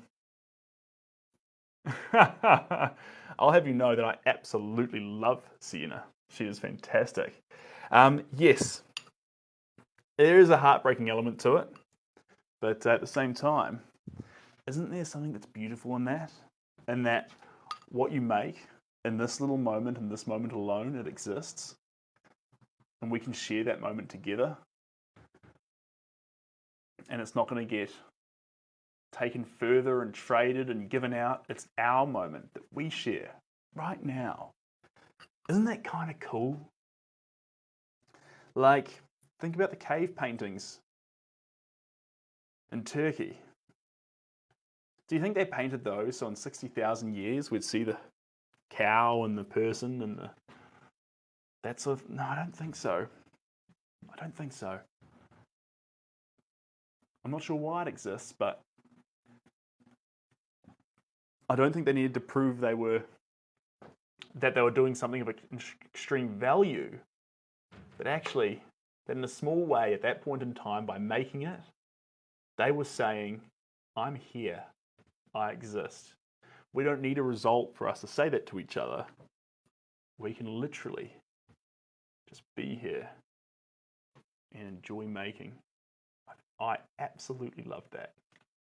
So, but see, when I was first starting to paint, I didn't used to keep the paintings. This is where my philosophy comes from.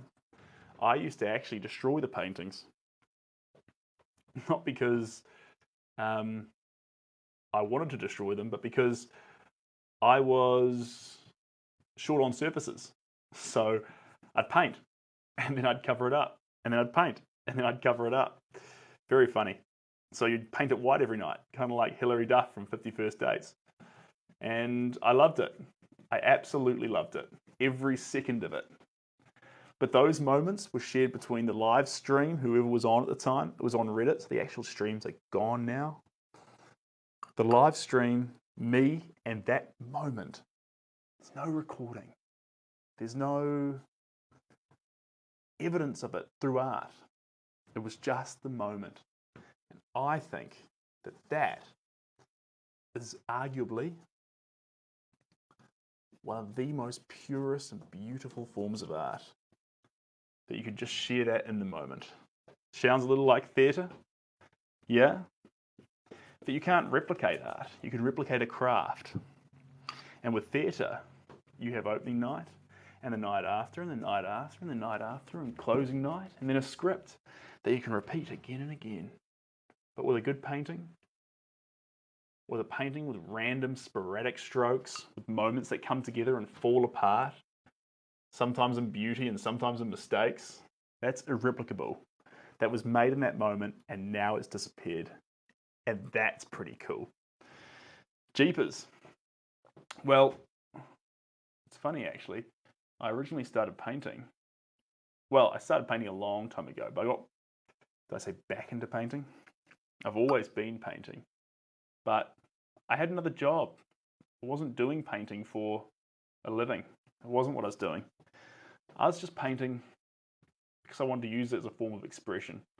I was making money, kind of like Monet or Van Gogh. I was making money to paint. That was the goal. I wanted to make money so I could paint. I never thought of actually using painting to make money. That was the wrong way around for me. And so it was just by pure chance that I turned the live stream on Reddit at the time and left it on.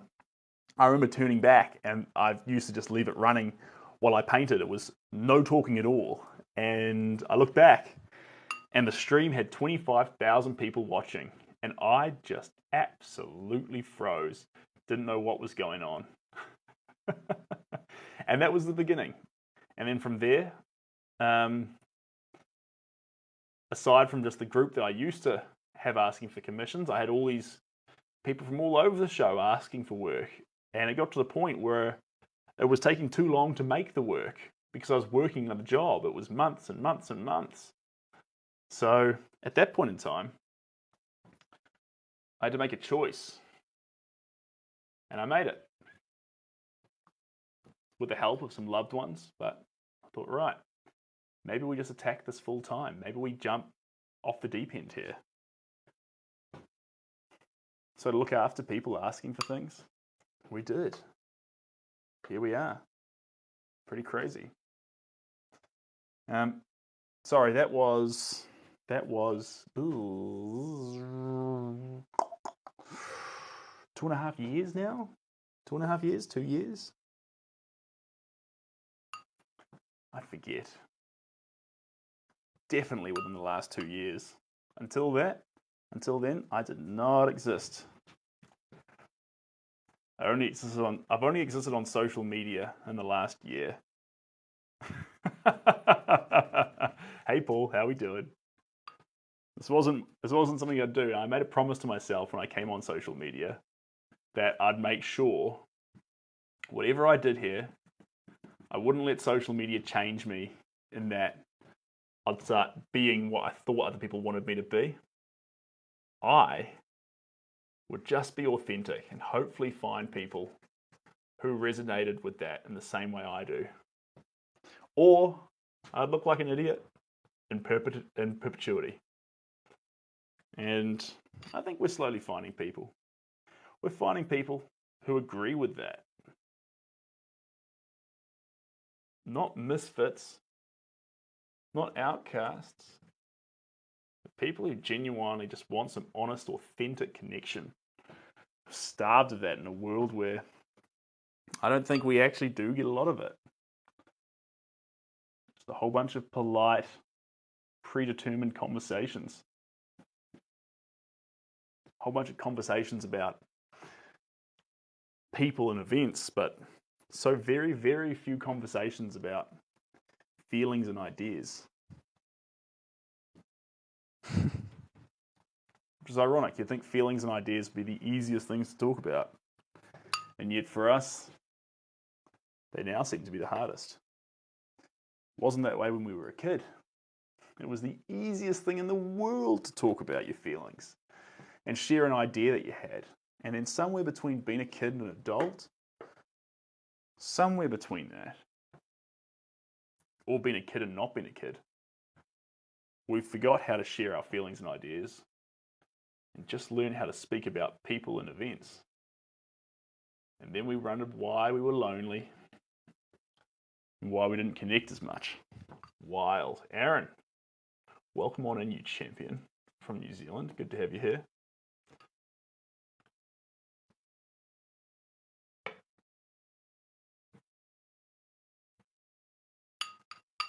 So you can see this is putting a nice glowing tone behind Lady Liberty. Kind of fun, kind of fun.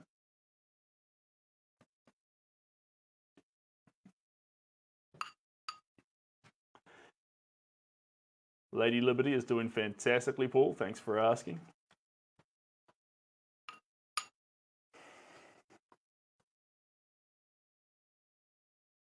There we go. A bit more in here. And a bit more through here.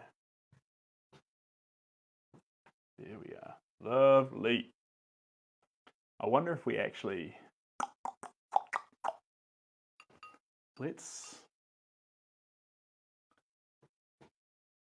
Yeah. That's in the picture. I'm going to delete it. I'm going to turn this like that. There we go. It's in the photograph, but I think I want to just get Lady Liberty in a much rawer way. There we go. Center stage, baby. It's all yours. It's all yours, Miss Liberty. Have it. Perfect. And now I'm going to get just a little bit of blue. She really stands out. Yeah, she's popping off the canvas. She is popping. She looks angelic. I am loving it. Paul, she's very happy. Thanks for asking. Let's get just a little bit of one last color in here. One last color. And then we're going to do the thing we talked about. We let it sit for 3 days. 3 days.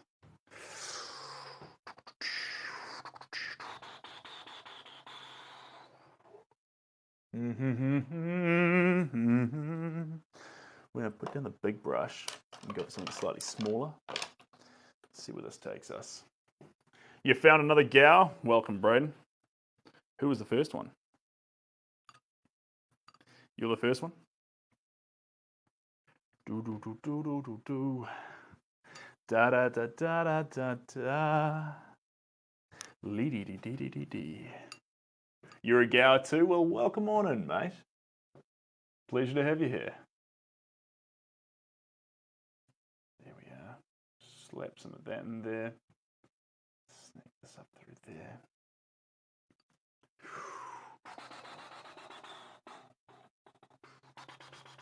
What time is it here in New Zealand? It is the ripe old time of 6:22.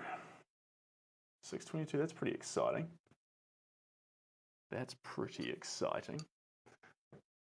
Oh, Braden, too fast, mate. You're too fast.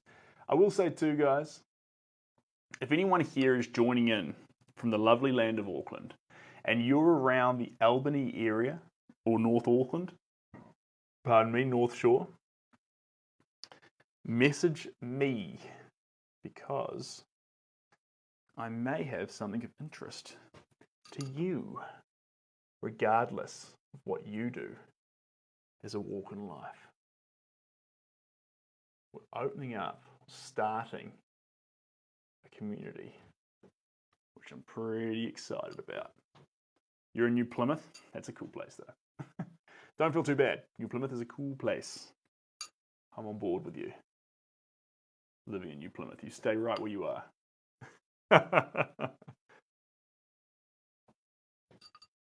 Here we go. Lady Liberty. UK? That's cool. That's cool. I've never been to the UK, team. Not even once. We need to fix that in the next 30 years. There we go. Scatter that down through there. Nice. And let's get just a little bit more white. One day. The wine cup is actually right here. So we haven't lost it. It's just out of the shot, but the teeniest, tiniest little bit. All right, there's a few little blue highlights. And now we're going to grab just a little bit of white. And we're going to mix the white into the blue. Get some baby blue. Do the last few little touch points. And we'll be good to go.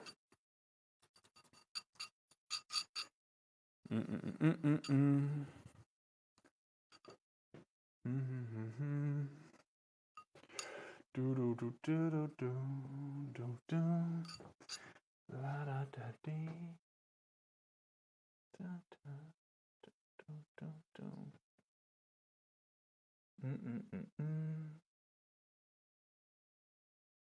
There we go.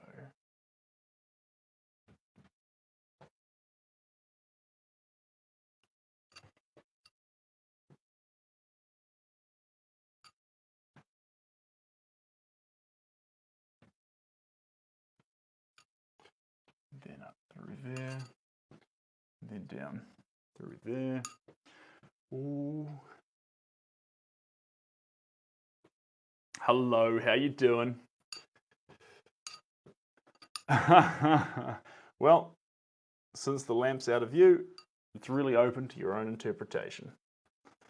But I'd like to think that she is absolute doll with nothing but the best of intentions. Here we go.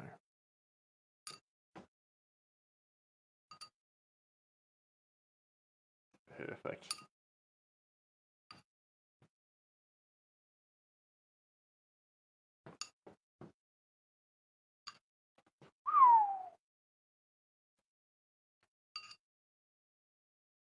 Perfect, guys. We pause there. Hey, Luna, how we doing?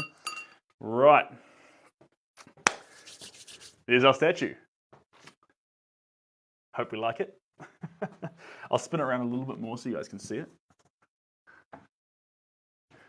Voila. Oh, let me just move it this way a little bit. There we go. You see that? Boom, boom, boom, boom, boom, boom. So we'll leave it for a little bit to dry, but you'll notice one big factor here, guys. You see how it's got that amazing iridescent quality to it? So it won't, you'll be like, how is that acrylic or oils? It doesn't feel glossy. It actually feels like the light's coming from inside it. That's an effect of egg tempera. So rather than it feeling like you've lit up something like a, oh look, it's a shiny orb, or oh look, it's a this, it's that, you actually feel like I've turned on lights behind the work and it's coming out at you. That's a very, very unique quality of this medium. And part of the reason why I love it, I always try and figure out how to get more light, color, vitality into a picture. What could be more vitalizing than the light actually coming from inside the quality of the medium? This is good stuff. I'm a big fan. So, and then we sort of cheated too, because we put the yellow coming from behind her, which even further accentuates the fact that the light would be behind her.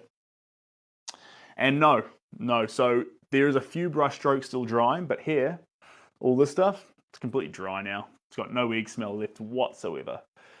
To protect that, you wouldn't put a varnish over the top. If you put a varnish over that, it's going to just completely flatten off and you're going to lose your beauty in the actual light coming from inside it, effect that we just talked about. So the best way to actually look after this painting is with a glass coat over the top that sits just off it. And the glass coat actually has... The glass coat, let me just refresh my memory, has UV protection in it. So that UV protection stops the pigments from breaking down, but usually they're pretty versatile and you usually have a painting inside, but if there is any light from a window and things, it'll just give it that extra bit of protection over the course of 20, 80, 200, 2,000 years. This is the good stuff. UV shield. Yes, baby. All right. So that's the work there. Now, we're going to move on to the next one, which is not with egg. Breaks my heart. Next work needs a layer on it. I'm pretty excited. And it's going to link into that trains theme we're talking about. But we couldn't do it with egg tempera. And the reason we couldn't do it with egg tempera is because I was still working on the technique. So I don't just throw these things and shoot from the hip. We've got a couple of paintings, basically a raw egg painting, a painting that started as acrylic, then we moved into egg, a painting that started with oil and then moved into egg, and then we've got a masonite board, a wood board that's been gessoed, a masonite board that's been gessoed, a masonite board that's been sized, gessoed, and egged, a masonite board that's been, a wood board that's been sized, gessoed, and there's lots of tests. Basically, every possible outcome we want to experiment with, figure out what works to make sure we know exactly what's occurring on a minute scale with the viscosities, with the chemicals, with the substances, with everything. At the moment, the best outcome I can find is one where you do a masonite board, lightly sanded, then with a layer of sizing on it. It's a separating layer, it's kind of like just glue, and then a layer of gesso, which makes the colors pop. And then you apply your egg straight to it and leave out the acrylic and the oils. But again, wait, testing. All right. Do you like Lana Del Rey? I mean, she sounds nice. RC, you're about to find out. Don't worry about a thing. Gessoing, what's gesso and why do you use it? Gesso is, got an example over here. I'll bring it over before I put the next one up. How's that? I'll just take this one down. Bear with me, team. Down this comes. And I'll put this away. Bear with me. Oh, in fact, this one will be dry, so let's just put it right in front of that one. Yeah, perfect. They're both tests. It'll be fine. I'll bring this board over here. This is gesso, one of our testers. Voila. Da-da-da-dee-da-da. You're on a fixed stand, so unfortunately I can't, but I will. Don't worry. And I'll also clean the studio first. But this here is gessoed. So it's just a regular board, and now it's been coated in this white gesso. And what that does is it stops the paint from being able to seep. If it's oil paint, it's oil. If it's acrylic, if it's water, whatever it is, from losing its liquid through the wood. This acts as a barrier for that. And because that stops it from doing that, that typically means the paint dries far more effectively and therefore not going tacky or matty. It keeps its lovely, luscious color rather than, drying out too dark and things. So this is fantastic stuff for that, but it also provides Tooth. What's tooth? Kind of like texture, and it means the paint wants to hold on to it better. Imagine painting on a slippery metallic surface versus something with tooth where it'll hang on. I hope I explained that reasonably well. Hello, Jules. How you doing? I like that, Connie. But we've got another piece to crack into. So I'll get this one out of the way. We're going to do and grab this one. He's gonna grab this one. I'm in love with this piece. Just grab it up here. We're going into a funky piece. Who knows what this one is? Who's been joining the lives? Who's seen this one gradually come together? We're now doing the final touches on this one indoors with the popping crazy colors. Here we go. Put it down right there. Lovely. Hello, New Orleans. Has he ever worn the same thing twice? Well, yes. Yes, he has. There we go. Just nestle that down there. That's fun. Perfect. Okay. Lovely. Popping colors. Okay, this is the train. What we're going to do with the train is we're going to add a little bit more, not egg tempera, but acrylics. Delightful acrylics. Scatter these over the surface. La da da dee da do. La da da do da dee. So let's get our egg stuff out of the show now. They can go down here. And we're going to grab, oh, excuse me, a fresh plate. This one here. Lovely. And I'm going to grab this brush. Voila. What am I singing? A song I made up. Just to tell you guys how joyful this current process is. I'm going to grab this here. Still set up for going outside at the moment, so bear with me while I grab. Before I grab it, where's our picture? Very hard to ascertain what we may or may not need if we don't have the pictorial to work off. Where is it? I literally had it just a moment ago. And I brought it in because I thought I'll need that. But the question is, where did Sebastian put that? I got some questions in my mind. Definitely need some answers right now. Because I gotta know. Where did I put it? Somewhere around here. You have a picture one moment, you lose it the next. Ah, there you are. Incoming. Our train picture with, what do I think of Qui-Gon? Oh, what do I think of Qui-Gon Jinn? I reckon he was a pretty good Jedi, but he's probably a little bit too tied up in prophecy. You should have listened a little bit more to Obi-Wan, who was tied up zero in prophecy, or only slightly. Here we go. What type of music do I listen to? All sorts. I like all sorts. I like country. I like Adidas golf pants. Yes, indeed. First person to spot. What else do I like? I like pop. I like pop. I like a little bit of Miley Cyrus. I like a little bit of Taylor Swift. I like a little bit of improv jazz. I like a little bit of anything. Let's see here. Let's get some darker blues in there. Gonna grab some primary blue, mix it in with some white, mix it in with some blacks. And that is gonna be what we're gonna do next. Primary blues. White.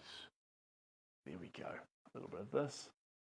You're an absolute champion, Matt. um, We use, oh, is this too dark? Yes, this is unnecessary. Not that one. Not that one. What's this one? Not this one. Where are you, black? Hiding away. There we go. Mars black. This will do. This will tick the boxes for us. There we go. Just a little bit of each one of these. Move that out of the way now. And we're going to grab, I think it's in here. Gloss, matte. Neither are the ones we want. Not that one. Clear painting medium. Will that do the trick? Possibly. We'll use a little bit of this, see how we go. Otherwise, we'll tag back to a fluid gloss medium. Time will tell. Time will tell. Do you do a darker painting? A darker painting? This one's pretty dark. This one's actually a picture at night. This is the closest thing we've ever done to a dark painting, actually. Nighttime.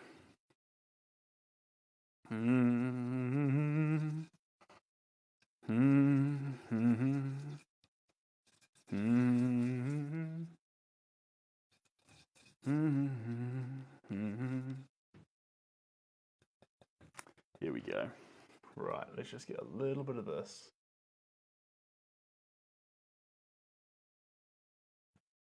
Up into here. Now we're talking to it. Whoo-wee.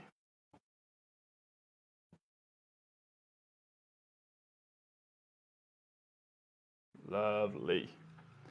Just a little touch. What's it called, my technique? I'd call it primal impressionism. It's trying to be authentic, it's trying to be raw, trying to be crazy, but it's also trying to help us connect through something rudimentary like painting.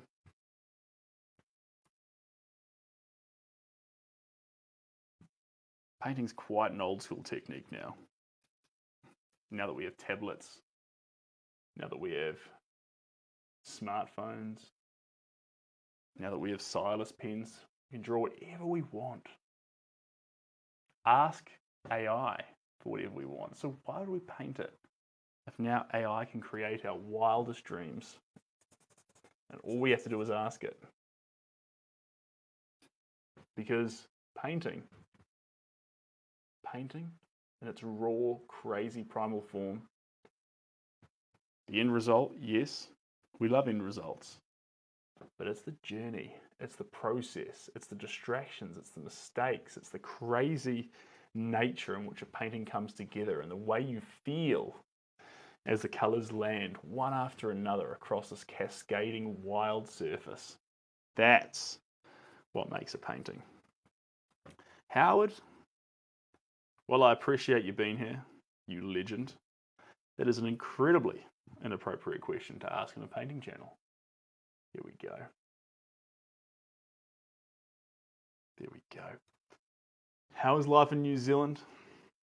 Oh, New Zealand life is fantastic. New Zealand life is absolutely fantastic. It's, what time is it here now? 6:40, going on 7. Whoo-wee. Pretty exciting.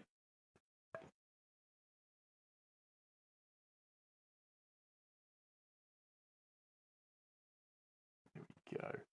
Just dabbling this around. Little bits at a time. Coming down through here. And then down in here. Beautiful.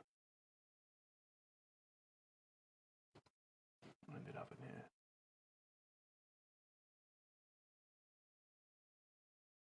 Lovely. Perfect. And we're not far off stopping now, team. Because I've got to run off and get a schedule sorted for tomorrow. I've got a pretty fun interview booked in with a lovely lady. So with a bit of luck, we'll see what the go is, but I might even try and stream it so you guys can be a part of it and ask questions. But bear with me. We'll see. And I've got to, what's the other thing? I had another thing to do. Forget what it was. My memory. How naughty. And hello, Dot. Yes, I do. So they sell to all sorts of places, usually to Europe and the States, but some go elsewhere. Some go elsewhere.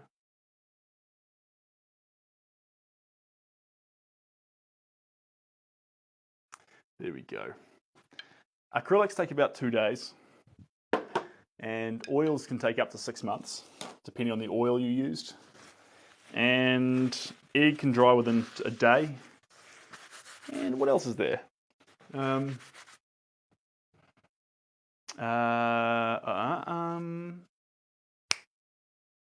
Watercolors dry almost immediately. Gouache almost immediately. Thanks, RC. All right, guys, we are going to pause here. I was going to keep adding, but I better stop. It's a temptation to keep going. There's always a temptation to keep going. But we're going to stop here, and I will reconvene with you, lovely bunch, in the very near future. Once some of these last little pieces through here.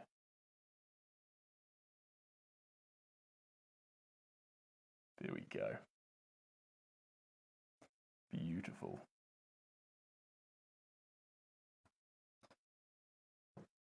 Sorry, getting distracted again. A few little pieces. All right, guys. Hope you're all happy. Hope you're all healthy. Looking after yourselves, and wishing you all the best from the NZ studio. I will see you next time.